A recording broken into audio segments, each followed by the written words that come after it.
Elle a 38 ans. Tout le monde lui disait que ce serait sa dernière danse.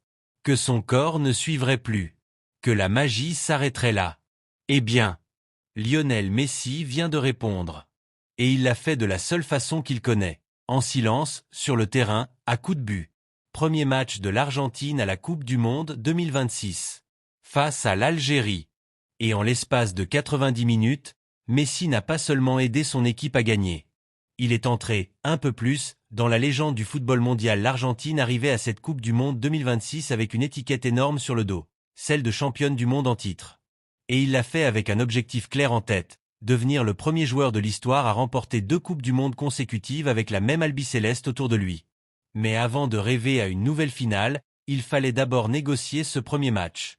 Et face à l'Algérie, une sélection pleine de promesses, solide défensivement et portée par un public nord-américain en feu, rien n'était gagné d'avance. Les Fennecs avaient prévenu, ils ne viendraient pas à cette Coupe du Monde pour faire de la figuration. La pression était donc maximale sur les épaules argentines. Et c'est dans ce genre de moment, justement, que les plus grands se révèlent. Le match démarre de façon tendue. L'Algérie ferme bien les espaces, joue un pressing haut et intelligent, et l'Argentine peine à trouver des solutions dans les 30 derniers mètres. Messi, lui, semble presque en retrait, à observer, à chercher la faille. Et puis, à la 23e minute, tout bascule. Une récupération haute de McAllister, 1-1 de rapide avec Julián Álvarez, et le ballon arrive sur le pied gauche de Messi, à l'entrée de la surface. Un contrôle orienté, un crochet qui efface son défenseur, et une frappe enroulée qui vient se loger dans la lucarne opposée. Le gardien algérien n'a strictement rien pu faire. 1-0 Argentine. Le stade explose. Et sur le visage de Messi, ce sourire si reconnaissable, celui d'un homme qui sait qu'il vient de lancer quelque chose. L'Algérie ne baisse pourtant pas les bras. Les Fennecs reviennent fort en seconde période et égalisent même, sur un coup franc magnifiquement exécuté. Le stade retient son souffle. Le scénario pourrait basculer. Mais c'est sans compter sur la réponse argentine. À la 61e minute, sur une ouverture lumineuse de Rodrigo de Paul, Messi se retrouve seul face au gardien après un appel parfaitement chronométré pour échapper au piège du hors-jeu. Sang-froid total. Petit piqué délicat par-dessus le portier algérien qui s'était couché trop tôt. Deuxième but. Pour l'Argentine.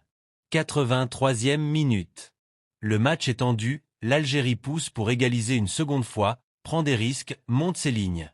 Et c'est exactement le genre de situation où Messi excelle, l'espace dans le dos d'une défense exposée.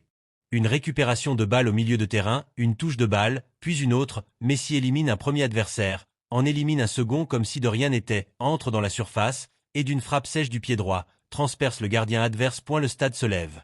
Les coéquipiers se précipitent vers lui.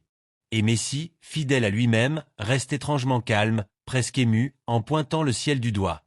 Parce qu'avec ce triplé. Mais il voit le jeu encore plus vite. Et ça ne s'efface pas avec le temps. Ses coéquipiers, en zone mixte après le match, n'ont pas caché leur admiration.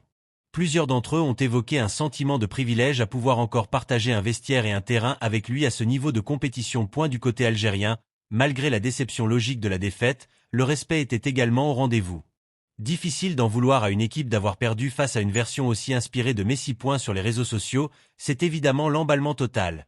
Qu'est-ce que ce triplé d'entrée nous dit sur la suite du parcours argentin dans cette Coupe du Monde 2026 ?